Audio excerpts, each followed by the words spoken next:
Ada nggak?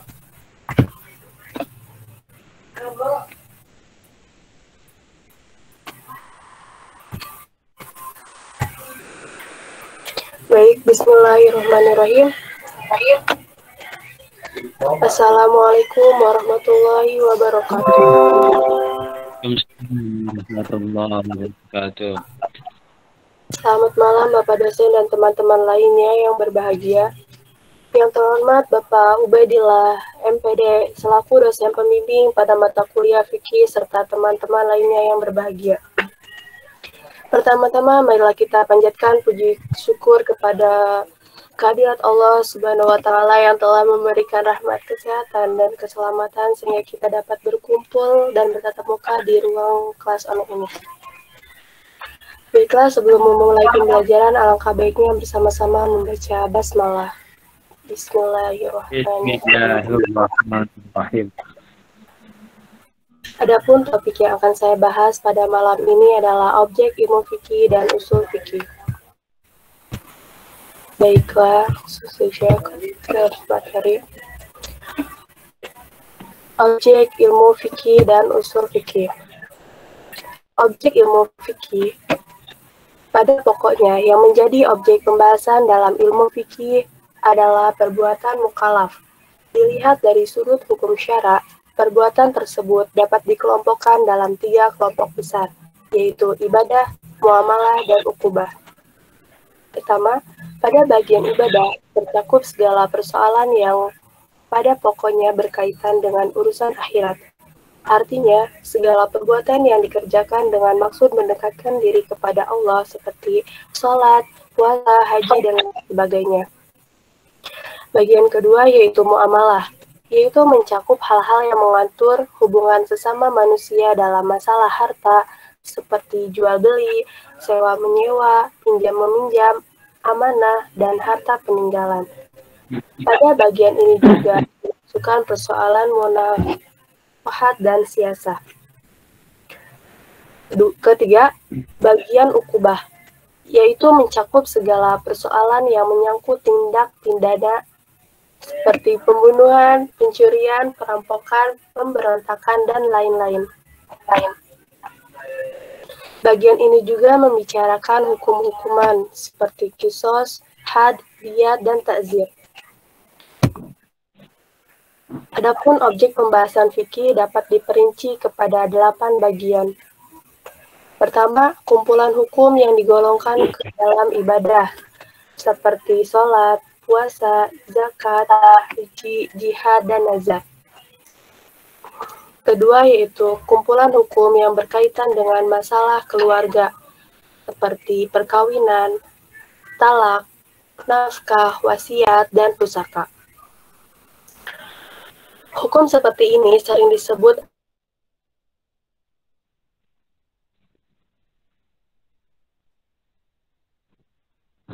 seperti hukum-hukum jual beli, sewa menyewa, utang piutang, gadai, syufah, hiwalah, mudorobah, memenuhi akad transaksi dan menunaikan amanah. Keempat yaitu kumpulan hukum yang berkaitan dengan harta negara, yaitu kekayaan yang menjadi urusan Baitul Mal. Penghasilannya macam-macam harta yang ditempatkan di Baitul Mal dan tempat-tempat pembelanjaannya. Hukum ini termasuk ke dalam al-syiasah. Yang kelima yaitu kumpulan hukum yang dinamai ukubat, yaitu hukum-hukum yang disyariatkan untuk memelihara jiwa, kehormatan, dan akal manusia seperti hukum qisas, had, dan ta'zir. Keenam, kumpulan hukum yang termasuk ke dalam hukum acara, yaitu hukum-hukum mengenai peradilan, gugatan, pembuktian, dan lain sebagainya. Ketujuh, kumpulan hukum yang tergolong kepada hukum tata negara seperti syarat-syarat menjadi kepala negara, hak-hak penguasa, hak-hak rakyat, dan sistem permusyawaratan. Ini juga termasuk dalam lingkup al-siyasah. Yang terakhir yaitu kumpulan hukum yang sekarang disebut sebagai hukum internasional, yaitu termasuk ke dalamnya hukum perang, tawanan, perampasan perang, perdamaian, perjanjian tebusan, cara menggauli al-hizimah, dan lain sebagainya. Ini juga termasuk ke dalam lingkup al-siyasah al-duwaliyah. Selanjutnya yaitu objek ilmu ushul fikih. Adapun yang menjadi objek pembahasan ilmu ushul fikih adalah dalil-dalil syara itu sendiri dari segi bagaimana penunjukannya kepada suatu hukum secara ijmali. Ulama sepakat bahwa Al-Quran adalah dalil syara yang pertama.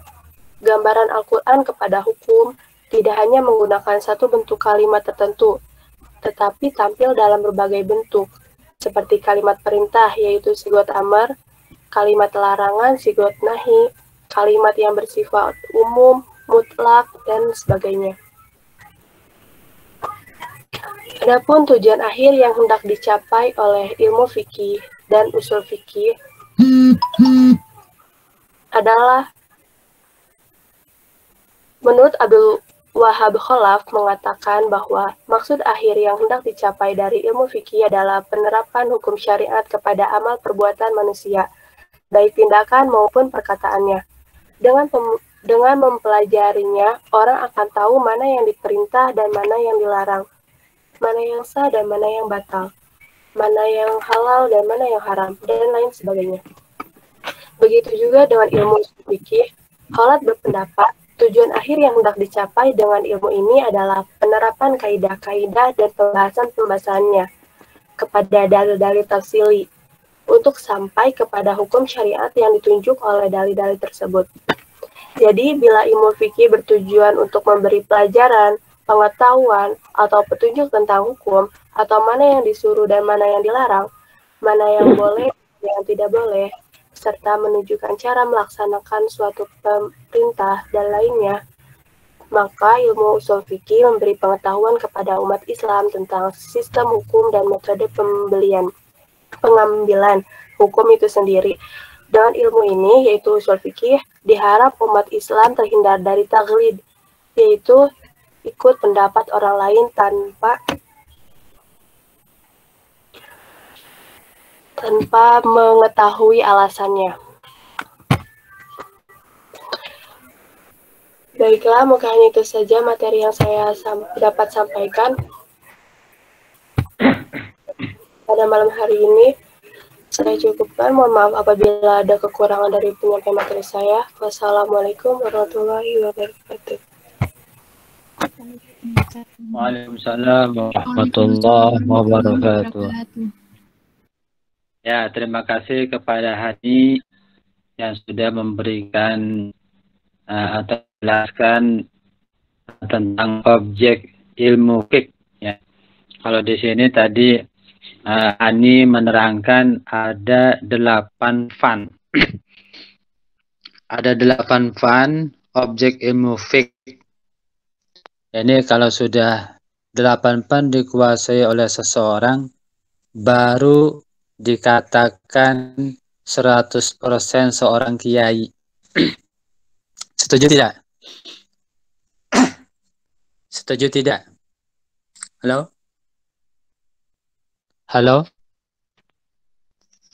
Setuju aja. Halo? Setuju, Pak. Setuju ya? Setuju. Ya. Kalau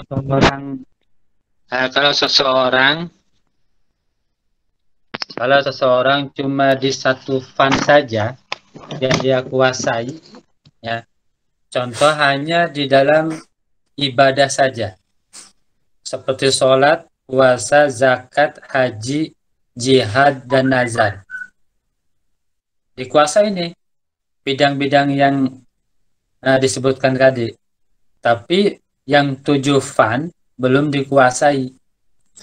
Ini belum dikatakan 100% seorang kiai. Ya. Kenapa? Karena seorang kiai itu semuanya harus menguasai 8 fan. Ya. Kemudian yang kedua, yaitu kumpulan hukum yang berkaitan dengan masalah keluarga. Ya, seperti perkawinan, talak, nafkah, wasiat, dan pusaka yang disebut dengan al-ahwalu syakhsiyah. Pernah Bapak terangkan sebelum kalian punya buku, bahwa di Fakultas Syariah itu ada yang jurusan yang disebut dengan jurusan Al-Ahwalus Syakhsiyah. Ya. Al-Ahwalus Syakhsiyah itu yang berhubungan tentang keluarga, perkawinan, talak, nafkah, wasiat, dan pusaka. Yang kedua, kemudian selain al-ahwalus syakhsiyah ada jinayah siasah. Jinayah siasah tentang politik hukum Islam. Itu adanya di adanya di Fakultas Syariah. Ya. Di 8 fan ini Fakultas Ekonomi ada salah satunya. Apa yang namanya? Disebut apa kalau di sini tadi? Yang dari 8 fan.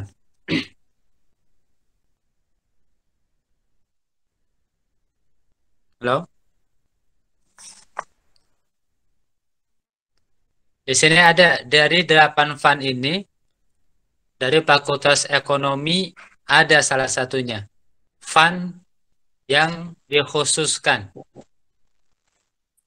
Termasuk fan yang keberapa? Yang ketiga kayaknya, Pak. Yang ketiga ya. Yaitu menerangkan tentang sewa menyewa, jual beli, utang piutang, gadai, syubhah, hiwala, mudoroba, ya, kemudian memenuhi akad atau transaksi dan menunaikan amanah, atau disebut dengan hukum-hukum muamalah madiyah. Nah, hukum-hukum muamalah madiyah ini hanya ada di Fakultas Ekonomi. Ya, hanya ada di Fakultas Ekonomi. Yang alhamdulillah di jurusan EKIS ya sudah dikombinasikan kolaborasi antara fikih dengan praktek kontemporer.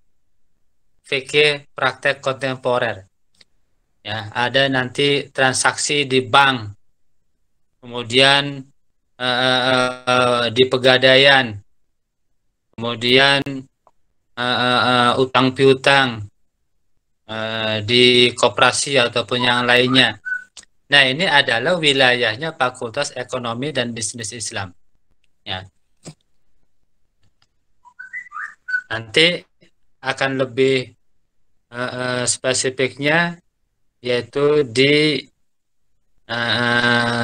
bagian perbankan, ya, perbankan. Kalau ekonomi syariah di bagian apanya ya? Kalau ekonomi syariahnya, kalau di sini kan seperti utang piutang itu adanya di PBS ya, kemudian gadai transaksi adanya di perbankan syariah. Kalau di ekonomi syariah apa adanya? Di fikih muamalah kayaknya, Pak. Di fikih muamalah. Fikih muamalah.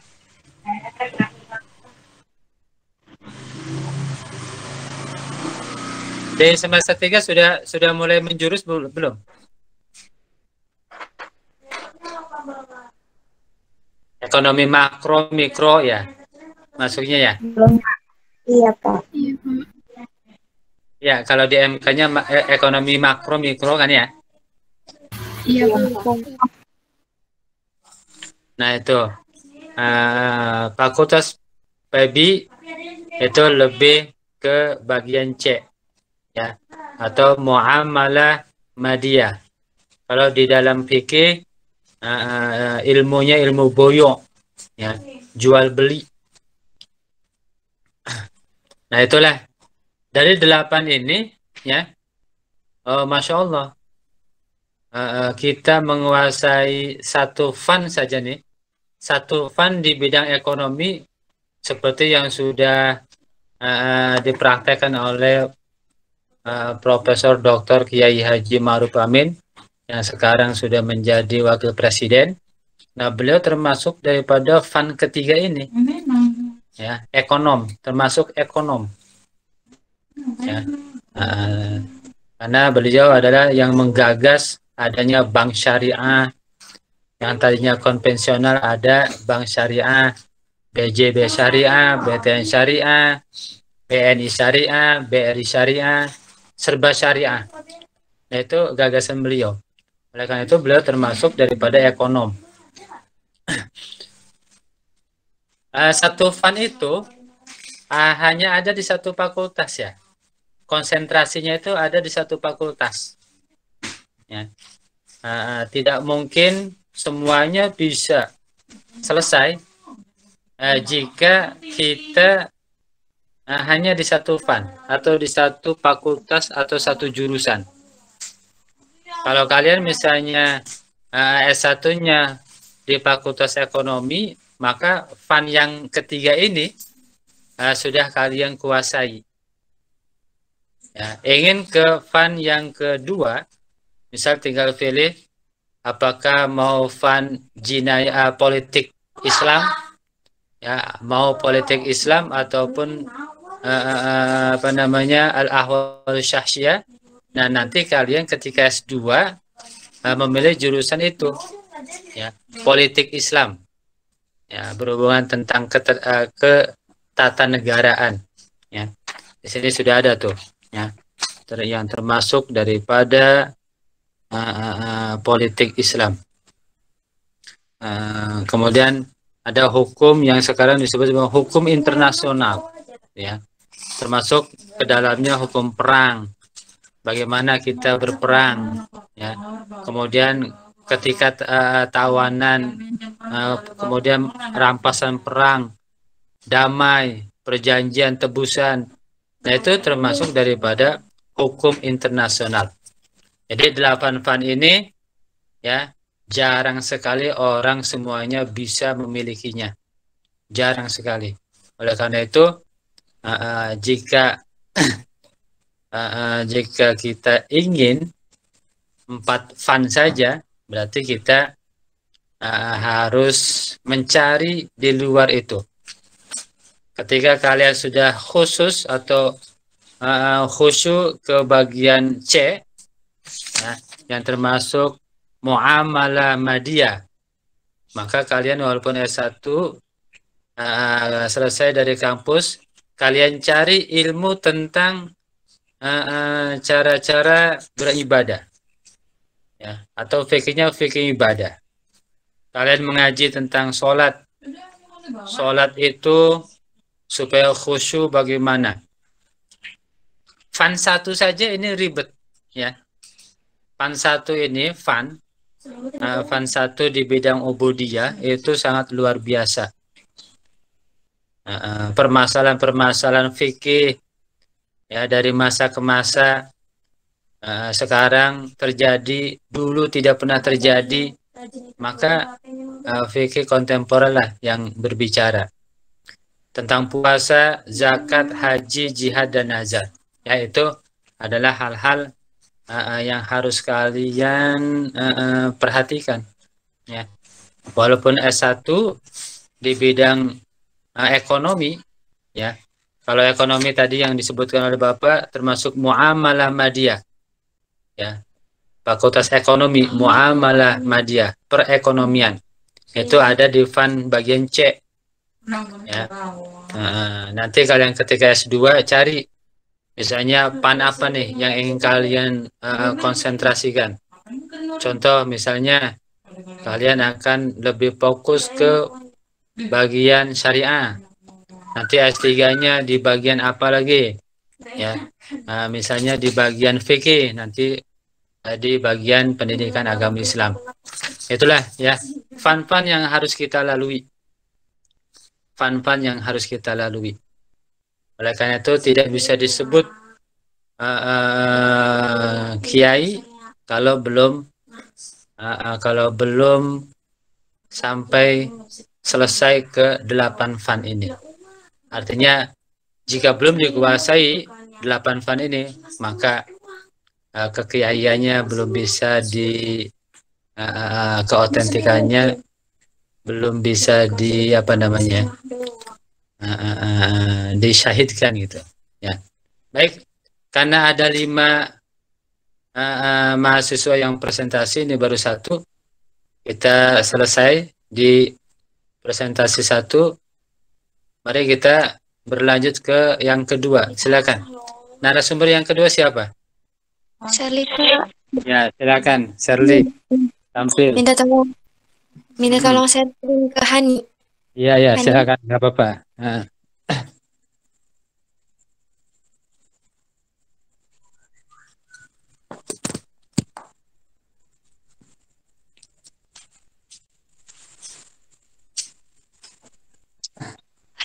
Hani.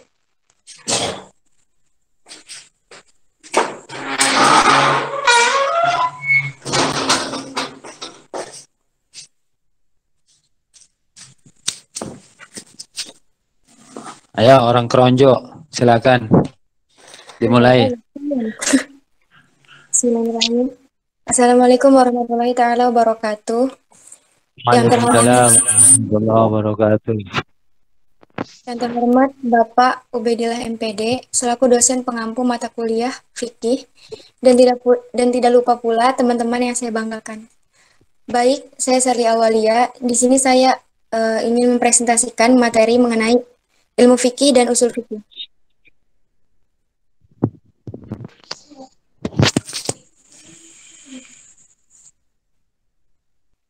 Sebentar. A. Pengertian ilmu fikih. Dilihat dari sudut bahasa, fikih berasal dari kata faqihah yang berarti memahami dan mengerti.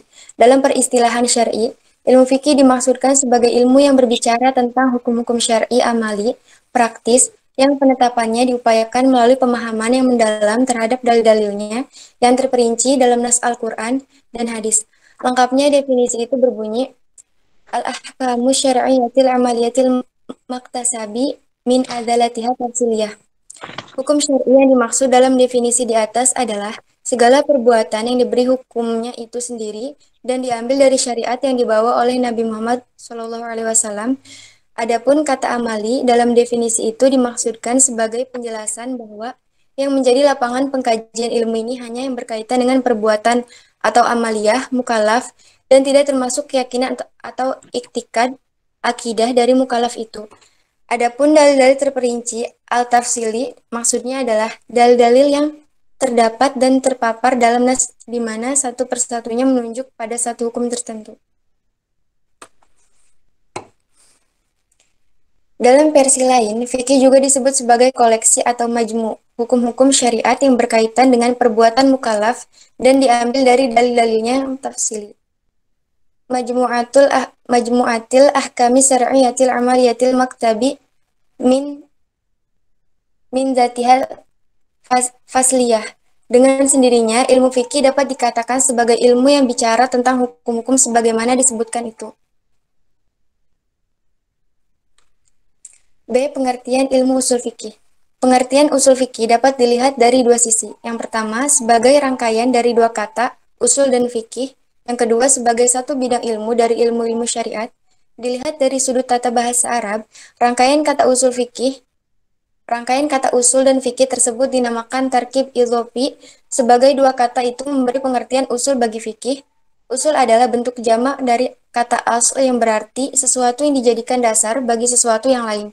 Dari pengertian ini, usul fikih berarti sesuatu yang dijadikan dasar bagi fikih.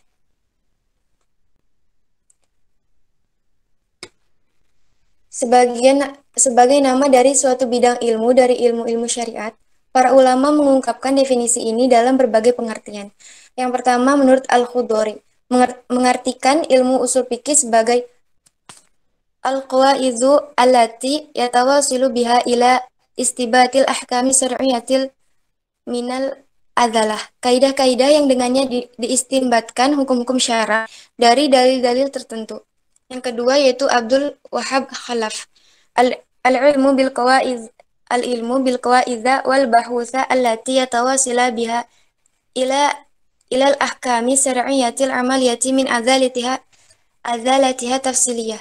Ilmu tentang kaidah dan pembahasan-pembahasan yang dijadikan sarana untuk memperoleh hukum-hukum syara mengenai perbuatan dari dalil-dalilnya yang terperinci. Dalam redaksi lain, Halab juga mendefinisikan ilmu ini majmu'atil qawaidha al-ahkamu syar'iyyatil amaliyati min adalatiha sebagai wal bahutha allati yatawasila. Sebentar, Pak. Mohon maaf.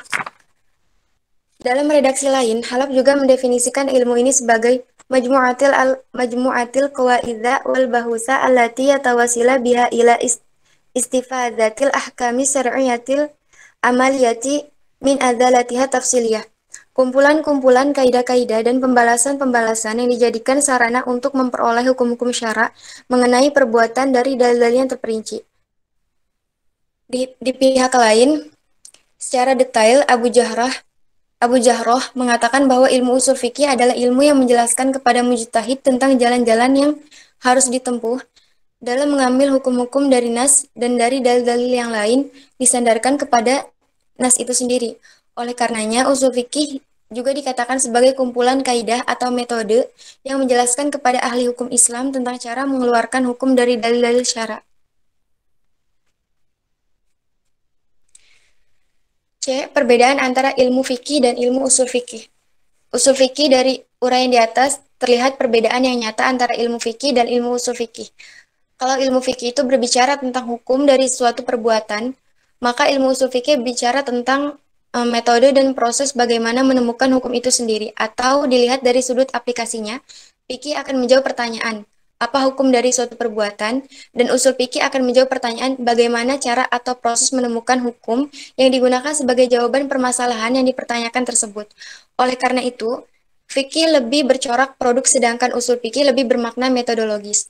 Dan oleh sebab itu, fikih terlihat sebagai koleksi produk hukum, sedangkan usul fikih merupakan koleksi metodis yang sangat diperlukan untuk memproduk hukum.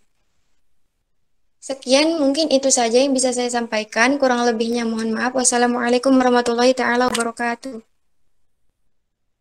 Waalaikumsalam warahmatullahi wabarakatuh. Ya, waalaikumsalam warahmatullahi wabarakatuh. Terima kasih kepada Shirley yang sudah membahas tentang usul fiqh dan fiqh, ya, ilmu fiqh dan usul fiqh. Ditambah dari kedua ilmu ini, dari berbagai macam fan, jadi perjalanan kita menuntut ilmu itu sangat panjang sekali. Walaupun kita sudah menempuh master ataupun doktor ataupun profesor, ya, itu ilmu yang ada di dunia ini yang tadi Bapak sebutkan, yang pertama yang sudah diterangkan itu ya 8 fan, itu sangat luar biasa, ya. Apalagi tentang ilmu usul fiqh. Nah, ini bisa menjawab berbagai macam pertanyaan-pertanyaan yang di dalam ilmu fiqh itu tidak bisa ditemukan. Sangat unik sekali, sangat asik, ya, ketika kita membahas tentang usul fiqh. Karena di usul fiqh itu pembahasannya menggunakan rumus-rumus tertentu. Ada yang disebut dengan al-mujmalu, ya kan? Ada yang disebut dengan mutlak muqayyad. Ada yang disebut dengan mantuk mafhum. Ya, ada yang disebut lagi di pembahasannya iqrar sahabis syariah. Ya. Ada yang disebut dengan ijma. Kita mempelajari tentang ijma, kemudian mempelajari qiyas. Ya. Kemudian membahas tentang ijtihad, ittiba, takrib, repot. Ya. Oleh karena itu, ketika seseorang membahas tentang fikih, ya, tetapi dia tidak menguasai tentang ilmu usul fikihnya, nah ini goyang sekali. Jawaban-jawaban tersebut nanti akan menjadi timpang, ya, belum sempurna jika tidak mempelajari usul fiqh. Kemudian dibahas lagi tentang qawaidul fiqhiyahnya, ada qawaidnya. Kita kita belajar sholat, teori sholat, belajar teori praktek. Ketika di praktek banyak pertanyaan-pertanyaan sekitar itu. Dijawab oleh fikih. Fikih tidak bisa menemukan cari usul fikih.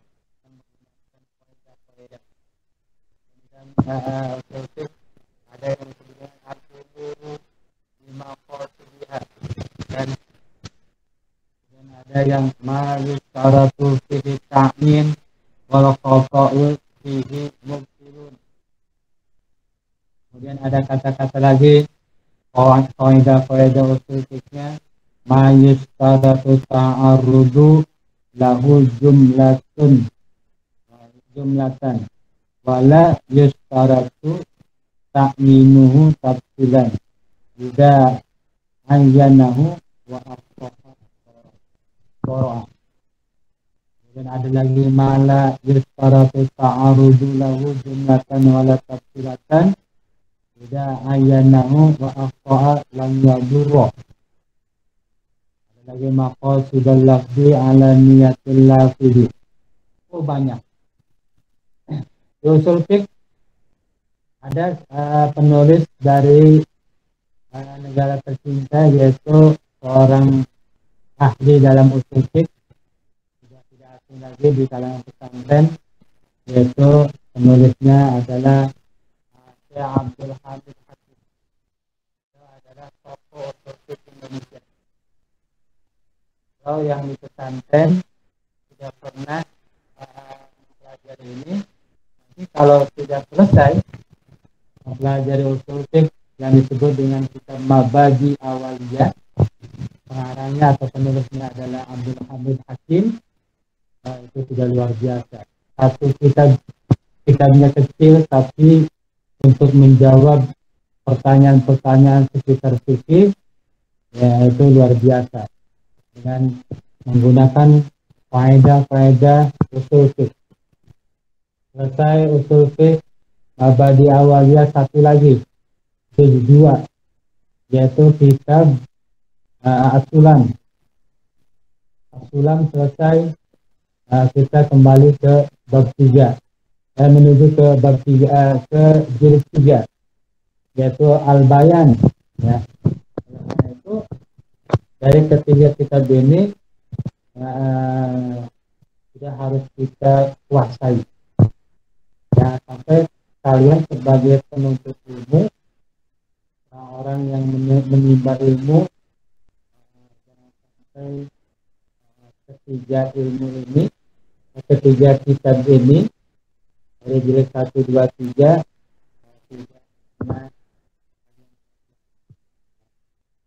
itu kajian yang sangat luar biasa. Kitabnya kecil tapi bisa membuka cakrawala keilmuan, terutama ilmu-ilmu agama. Ya. Bapak yang tanya, ada yang sudah pernah mengaji kitab Mabadi Awaliyah? Ada yang sudah? Halo? Belum, Pak. Belum, Pak. Nanti di Fakultas Ekonomi, yaitu tentang ekonomi syariah. Jadi yang di bagian C, kategori Fakultas Ekonomi, itu model-model yang seperti ini sudah pernah dibahas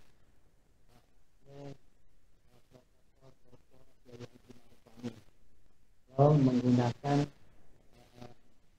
faedah yang selalu menggunakan faedah usul fiqh.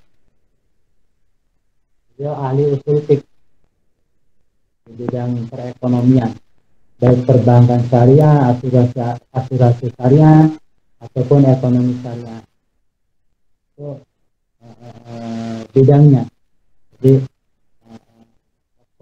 ekonom Indonesia, ya, bukan nasional, tapi beliau sudah termasuk internasional kancahnya.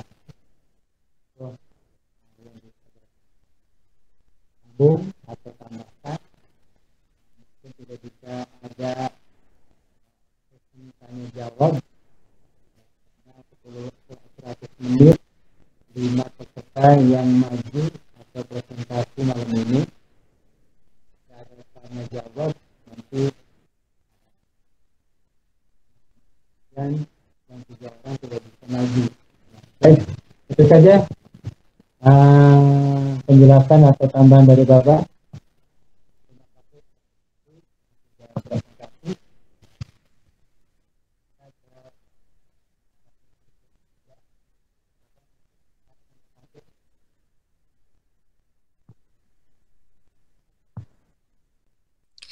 Bapak, mohon maaf, suara Bapak tidak terdengar. Kedengeran? Iya, Pak. Kadang gede, Iya, kadang Pak, kecil. putus. Waduh, Bapak mau udah kayak petasan nih di sini. Halo? Halo? Iya, Iya, Pak. Pak. Bapak mau udah kayak petasan aja, nggak berhenti. Ternyata nggak kedengeran di situ mah. Enggak, Pak. Kedengaran cuma kira kurang Kedengeran tapi Putus-putus, putus-putus, Pak. Pak. Oh, putus-putus. Ya udah, Iya. lanjut ke narasumber ketiga. Silakan. Siapa yang mau maju? Aku Dri, Pak. Ya, silakan.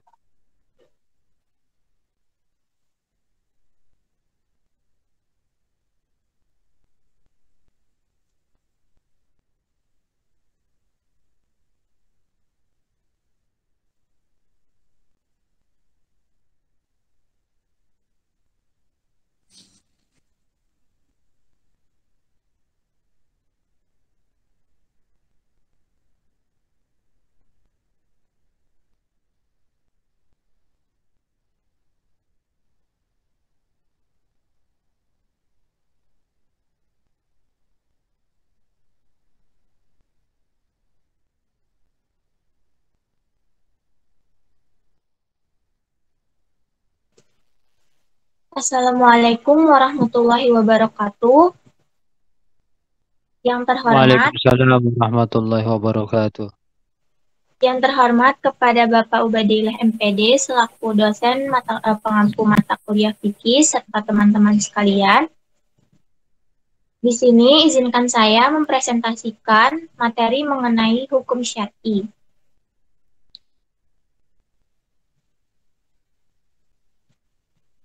Pengertian hukum syar'i. Secara etimologi, syariat berarti jalan ke tempat pengairan atau jalan yang sesungguhnya diturut. Dan menurut para ulama, hukum syar'i itu merupakan koleksi daya upaya para fuqaha untuk menerapkan syariat atas kebutuhan masyarakat. Mohon maaf, sebelumnya PPT-nya nggak jalan ya? Enggak. Enggak, Dri.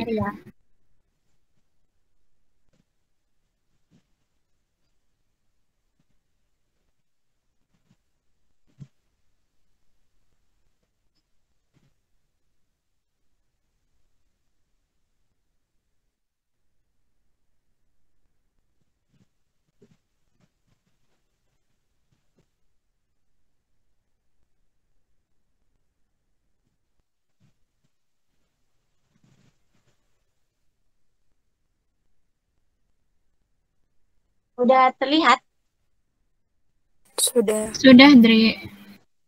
Baik, izinkan saya melanjutkan. Pertama, pengertian hukum syar'i. Secara etimologi, syariat berarti jalan ke tempat pengairan atau jalan yang sesungguhnya diturut. Dan menurut para ulama, hukum syariat itu merupakan koleksi daya upaya para fuqaha untuk menerapkan syariat atas kebutuhan masyarakat. Selanjutnya, pemberitahu hukum syar'i.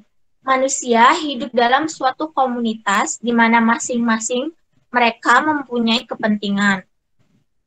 Oleh karena itu, agar antara masing-masing individu tidak terjadi tindakan sesuka hati, diperlukan suatu aturan permainan hidup yang secara pasti mengikat dan menuntut mereka dalam bertindak.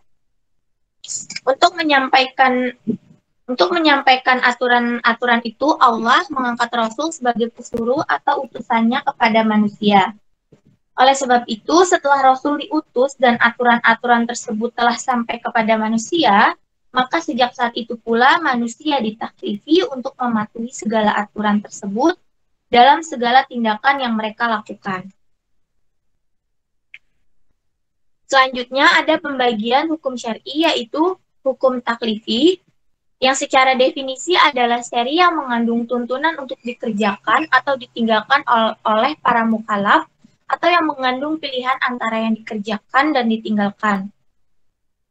Hukum taklifi ini meliputi nab, yang artinya firman Allah yang menuntut melakukan suatu perbuatan dengan perbuatan tidak pasti. Ada ijab yang artinya firman yang menuntut melakukan suatu perbuatan dengan tuntutan pasti. Kebalikan dari ijab, ada tahrim, adalah firman yang menuntut untuk tidak melakukan sesuatu perbuatan dengan tuntutan yang pasti. Selanjutnya, karohah adalah firman Allah yang menuntut untuk tidak melakukan sesuatu perbuatan dengan tuntutan yang tidak pasti, tetapi hanya berupa anjuran untuk tidak berbuat. Selanjutnya ada ibahah, adalah firman Allah yang memberi kebebasan kepada mukhalaf untuk melakukan atau tidak melakukan sesuatu perbuatan. Berikutnya, dari kelima macam hukum yang disebutkan sebelumnya, hukum itu menimbulkan efek terhadap perbuatan mukhalaf, dan efek itulah yang dinamakan al-ahkam al-khamsah oleh ahli fikih, yang meliputi wajib, haram, mandub, makruh, dan mubah. Wajib yang meliputi wajib jika dilihat dari beberapa segi. Pertama, dilihat dari segi tertentu atau tidak tertentunya perbuatan yang dituntut, yaitu ada wajib muayyan dan wajib mukhayyar. Wajib muayyan itu sendiri artinya yang telah ditentukan macam perbuatannya, misalnya membaca Fatihah dalam sholat, dan wajib mukhayyar yaitu yang boleh pilih salah satu dari beberapa macam perbuatan yang telah ditentukan, misalnya kifarat sumpah yang memberi pilihan 3 alternatif, memberi makan 10 orang miskin, atau memberi pakai 10 orang miskin, atau memerdekakan budak. Selanjutnya, dilihat dari segi waktu, ada wajib mudahayak dan wajib muwasa. Dilihat dari segi siapa saja yang harus memperbuatnya, wajib terbagi kepada 2, yaitu wajib aini dan wajib kifayah. Dilihat dari segi kadar atau kuantitas, wajib terbagi menjadi wajib muhaddad dan wajib ghairi muhaddad. Selanjutnya ada haram, yaitu segala perbuatan yang dilarang mengerjakannya. Secara garis besar, haram juga dibagi kepada 2, yaitu haram kepada perbuatan itu sendiri atau karena zatnya, dan haram karena berkaitan dengan perbuatan lain, atau haram karena faktor lain yang datang kemudian. Selanjutnya ada mandub, yaitu segala perbuatan yang dilakukan akan mendapatkan pahala, tetapi bila tidak dilakukan, tidak akan mendapatkan siksa, dosa atau iqab. Dan mahdud ini disebut juga sunat atau mustahab, dan terbagi kepada sunat ain, sunat kifayah, dan selain itu sunat juga dibagi kepada 2, yaitu muakkad dan ghairi muakkad. Selanjutnya ada makruh, yang berarti perbuatan yang bila ditinggalkan, orang yang meninggalkannya mendapat pahala, tapi orang yang mengerjakannya tidak mendapat dosa. Misalnya merokok, memakan makanan yang menimbulkan bau yang tidak sedap, dan lain sebagainya.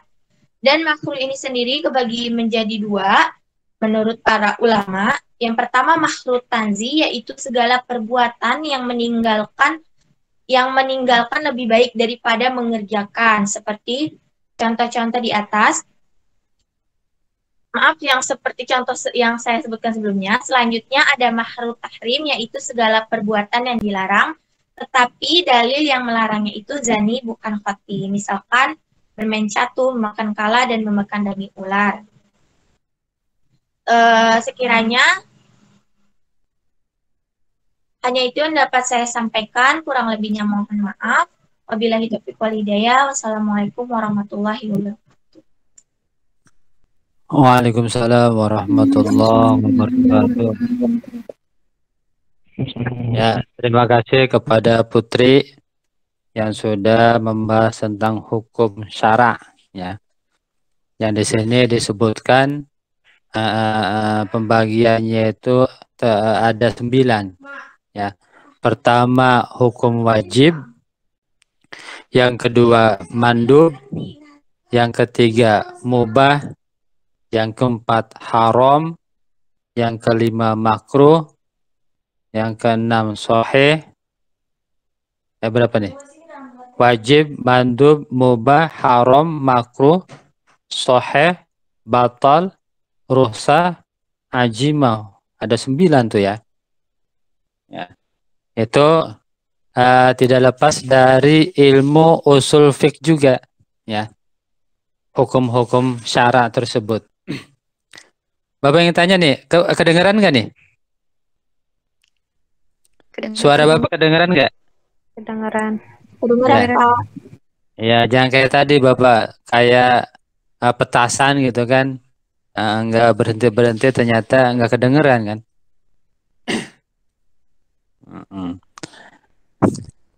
Nah, dari teman kalian yang sudah memberikan presentasi ini ya, tentang hukum syara, ini pun sangat-sangat sulit ketika secara detail kita bahas, ya, karena semuanya dibuktikan dengan fakta-fakta yang ada di setiap daerah, ya, fakta-fakta atau kejadian-kejadian sehingga para ulama memberikan fatwa, kemudian mengadakan konferensi besar-besaran, ya, tentang hukum-hukum yang sekarang sedang berkembang. Nah, usul fiqh yang bisa menjawab, fikih kontemporer itu yang bisa menjawab secara cepat, yaitu ilmu usul fiqh. Kenapa? Karena kejadian sekarang tidak ada pada zaman Nabi dan zaman sahabat tabi'in. Ya, karena masa-masa sekarang adalah masa-masa yang termasuk masa modernisasi, ya, termasuk hukum-hukum yang baru bermunculan. Oleh karena itu yang bisa menjawab usul fiqh, ya, ilmu usul fiqh. Oleh karena itu kalian tadi Bapak sering mengulang kembali, ayo tuntut ilmu usul fiqh, ya, yang kitabnya kecil atau bukunya kecil tapi bisa membuka cakrawala pembahasan-pembahasan tentang keagamaan.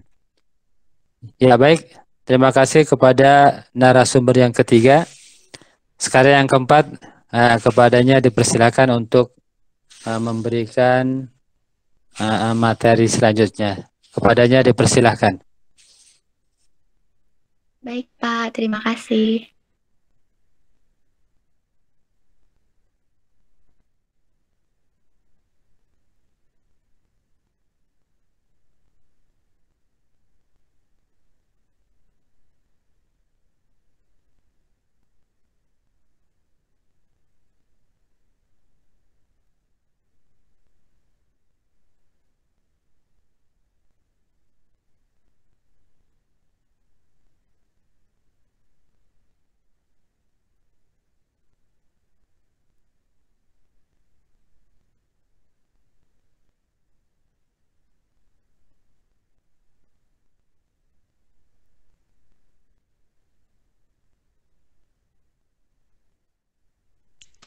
Assalamualaikum warahmatullahi wabarakatuh. Waalaikumsalam warahmatullahi wabarakatuh. Kepada Bapak Ubedillah MPD selaku dosen pengampu mata kuliah fikih dan tidak lupa kepada teman-teman yang saya banggakan. Saya Imas Masito akan mempresentasikan materi mengenai hukum wad'i. Next. Pengertian hukum wad'i. Hukum wad'i adalah titah Allah yang menjadikan sesuatu sebagai sebab bagi adanya sesuatu yang lain. atau sebagai syarat bagi sesuatu yang lain, atau juga sebagai penghalang bagi adanya sesuatu yang lain tersebut. Oleh karenanya, ulama membagi hukum wad'i ini kepada yang pertama sebab, yang kedua syarat man'i. Namun, sebagian ulama memasukkan sah dan batal, ajimak, dan ruksoh. Yang pertama, pengertian sebab. Sebab adalah segala sesuatu yang dijadikan oleh syar'i sebagai alasan bagi ada dan tidak adanya hukum. Adanya sesuatu menyebabkan adanya hukum dan tidak adanya hukum.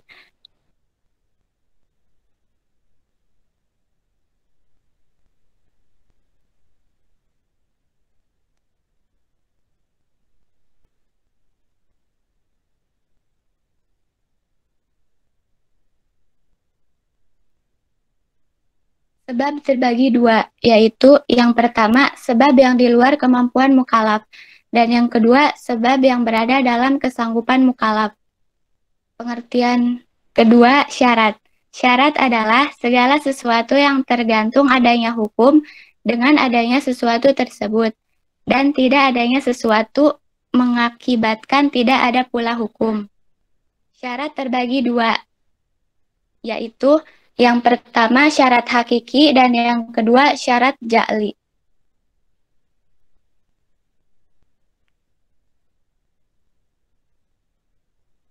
Yang ketiga, pengertian man'i. Man'i adalah segala sesuatu yang dengan adanya dapat meniadakan hukum atau dapat membatalkan sebab hukum. Man'i terbagi menjadi dua macam, yaitu yang pertama man'i terhadap hukum dan yang kedua man'i terhadap sebab hukum. Yang keempat, sah dan batal. Secara harfiah, sah berarti lepas tanggung jawab atau gugur kewajiban di dunia serta memperoleh pahala ganjaran di akhirat. Sebaliknya, batal dapat diartikan tidak melepaskan tanggung jawab, tidak menggugurkan kewajiban di dunia dan di akhirat tidak memperoleh pahala.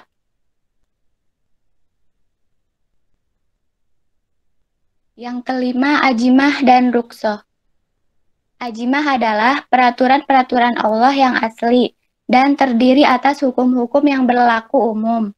Artinya, hukum itu berlaku bagi setiap mukallaf dalam semua keadaan dan waktu biasa, bukan karena darurat atau pertimbangan lain.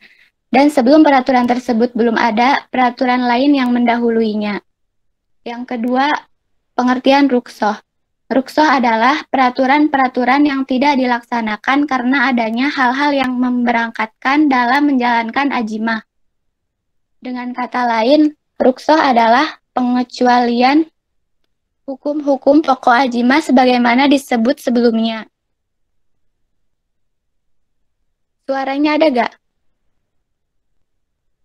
Ada. Kedengaran ya. Jelas.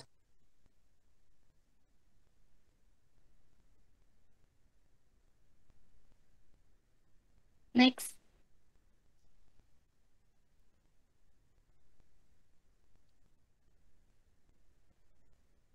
Selanjutnya, hukum ajimah dan ruksoh ialah selama tidak ada hal-hal yang menyebabkan adanya ruksoh, seorang mukallaf diharuskan mengambil ajimah. Karena memang begitulah ketentuan-ketentuan pokok dari Allah dalam mensyariatkan peraturannya. Namun, bila ada hal yang memberatkan sehingga menimbulkan kefatalan, dibolehkan mengambil ruksoh. Misalnya, seseorang yang dalam keadaan terpaksa dibolehkan memakan bangkai, yang hukum asalnya adalah haram. Maksud dari ruksoh. Ruksoh diberikan oleh syar'i sebagai keringanan bagi mukallaf, sehingga mereka bebas memilih antara ajimah dan ruksoh. Namun, ada kalanya pula ruksoh itu diwajibkan melaksanakannya bila hal itu dikaitkan dengan pertimbangan-pertimbangan lain. Macam-macam ruksoh. Yang pertama, pembolehan sesuatu yang dilarang atau diharamkan. Yang kedua, pembolehan meninggalkan yang wajib karena uzur. Yang ketiga, pemberian pengecualian sebagian berkaitan karena menyangkut kebutuhan masyarakat dalam kehidupan muamalat atau sehari-hari. Yang keempat, pembatalan hukum-hukum yang merupakan beban yang memberatkan bagi umat terdahulu.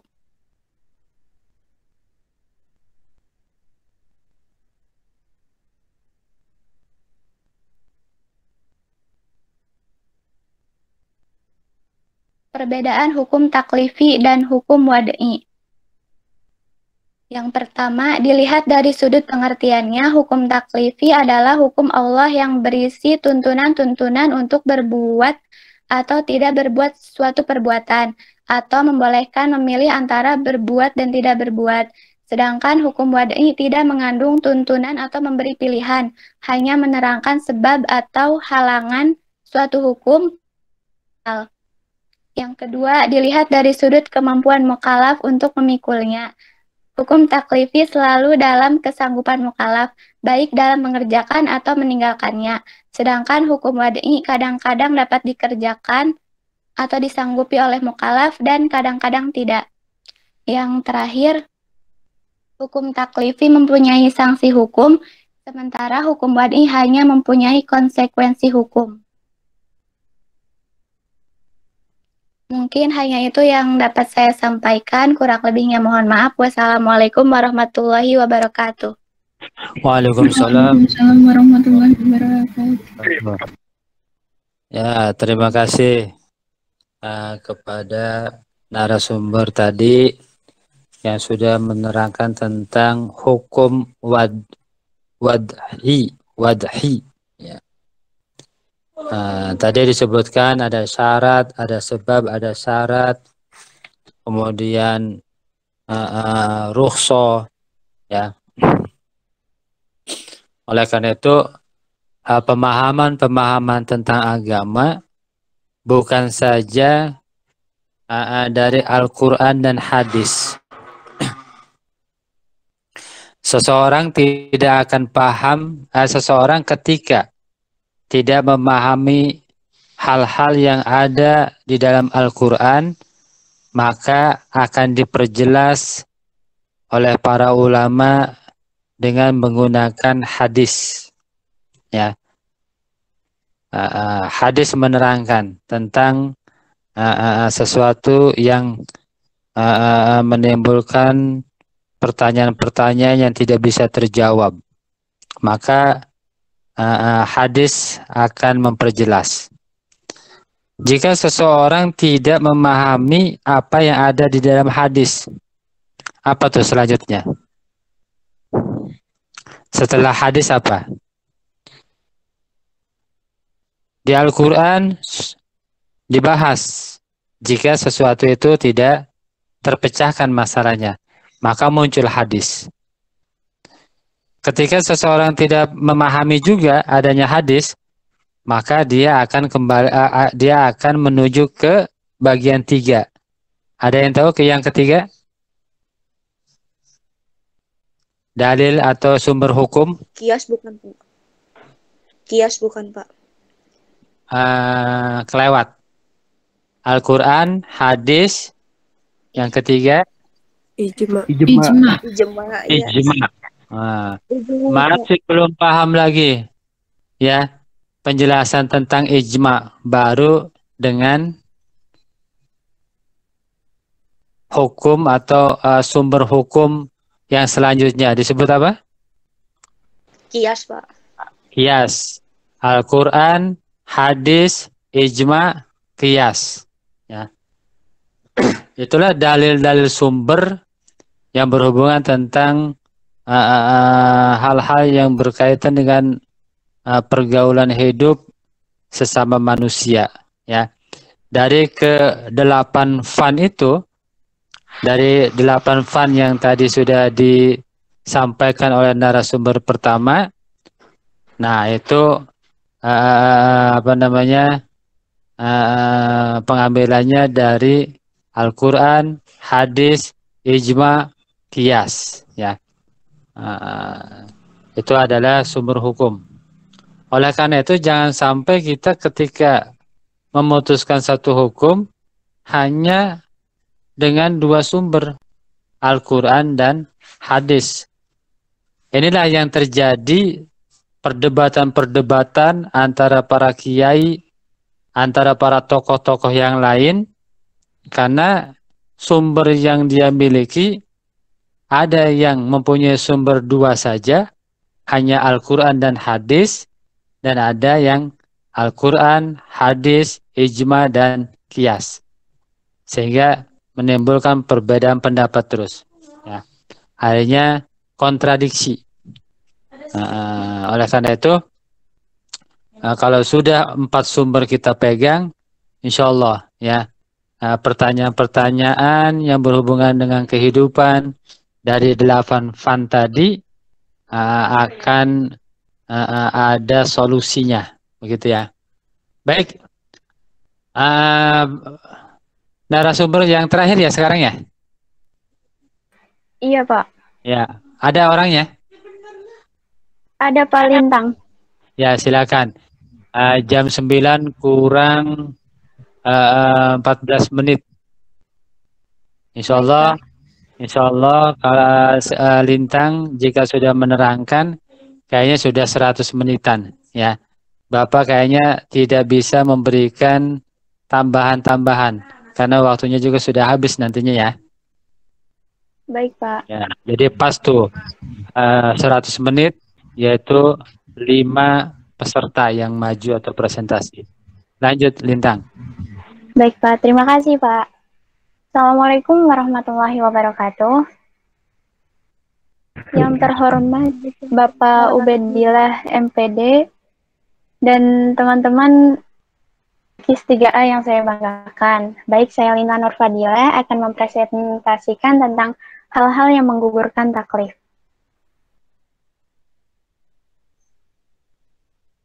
Hal-hal yang menggugurkan taklif, kemampuan berbuat atau ahliyah al-ada, itu tetap ada, dipikulkan terhadap manusia ketika ia masih di janin sampai dilahirkan. Begitupun ketika ia memasuki kanak-kanak sampai usia 7 tahun. Sejak usia kanak-kanak sampai balik atau 1 sampai 14 tahun, manusia tersebut mempunyai keahlian ada secara tidak sempurna. Oleh sebab itu, ada di antara tindakannya dianggap sah secara hukum, ada yang tidak sah, dan ada pula yang ditangguhkan atas izin walinya. Setelah dewasa, ia mempunyai keahlian ada secara sempurna. Hanya saja, kadang-kadang datang terhadap keahliannya itu beberapa penghalang. Di antara penghalang itu ada yang bersifat samawi atau awarid samawiyah, yaitu yang bukan berasal dari perbuatan manusia itu sendiri seperti lupa, gila, pingsan, tidur, dan idiot. Di antaranya lagi ada yang atas usaha manusia itu sendiri, atau awarid kasbiyah, seperti mabuk, bepergian, jahil atau tidak mengetahui, terpaksa, dan hutang. Lalu, halangan-halangan itu mempunyai kekuatan dan pengaruh yang berbeda, yaitu yang pertama, halangan ada yang mempengaruhi keahlian berbuat atau ahliyah al-ada.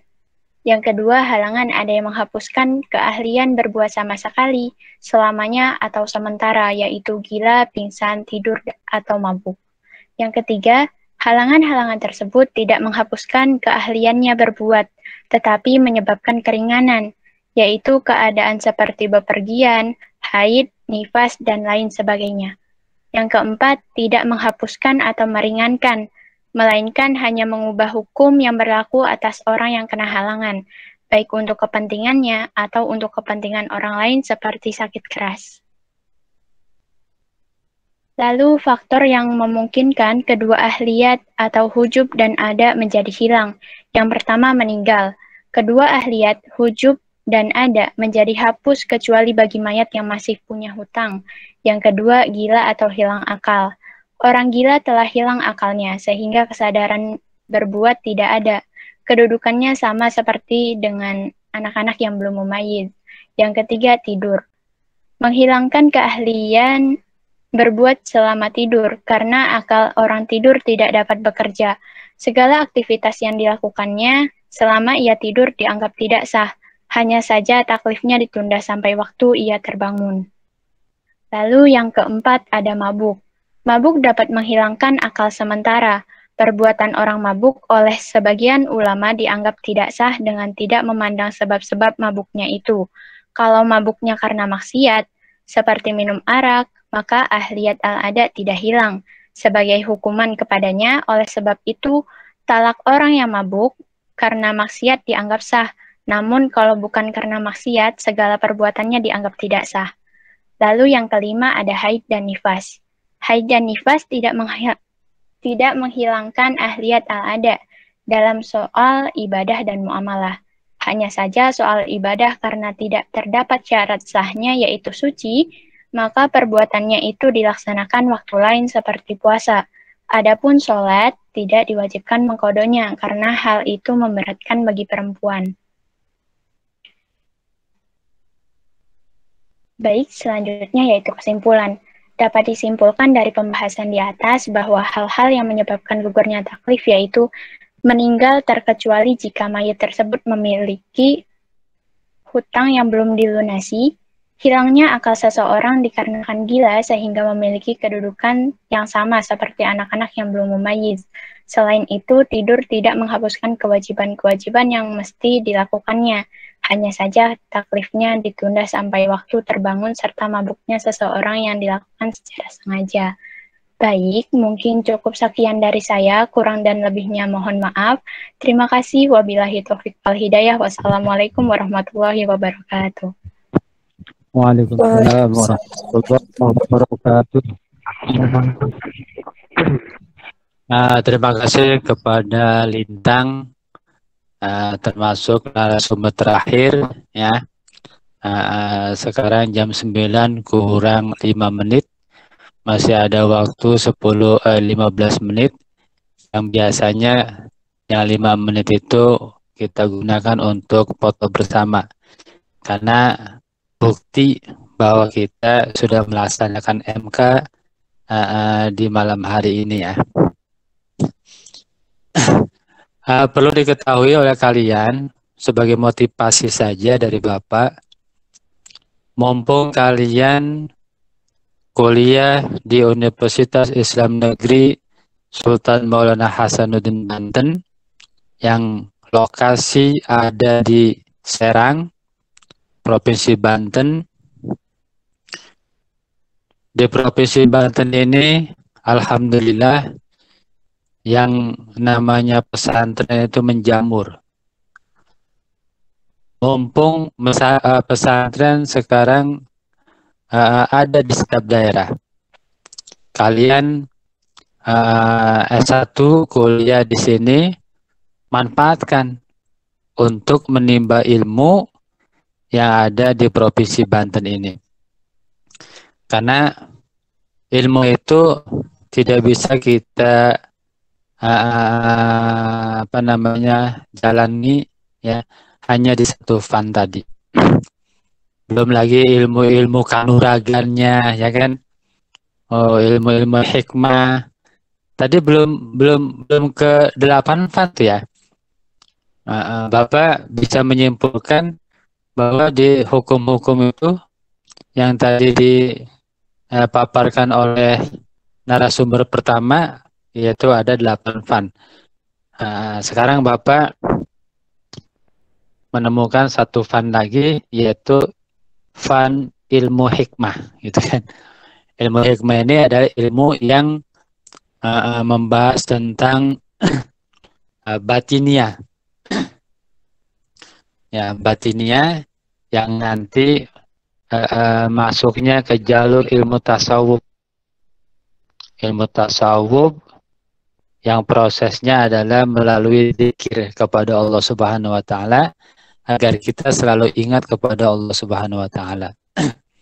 Jadi bisa disimpulkan bukan 8 fan tapi 9 fan gitu ya. Nah, itu sudah harus kalian geluti ya. Mumpung masih muda, kemudian masih energik,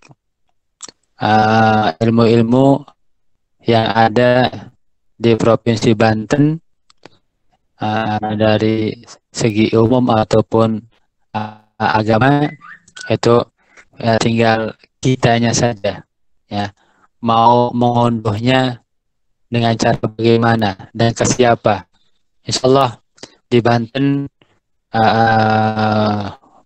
yang membidangi 9 fan itu insya Allah bisa ditemukan ya.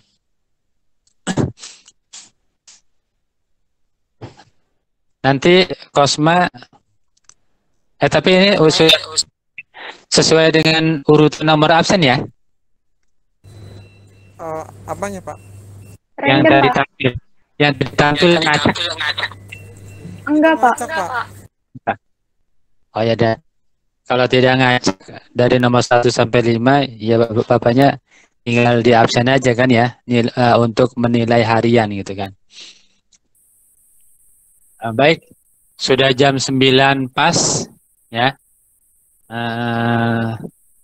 Untuk pertemuan malam ini kita tutup dengan bersama-sama membaca hamdalah. Alhamdulillahirobbilalamin. Sekarang sesi bersama.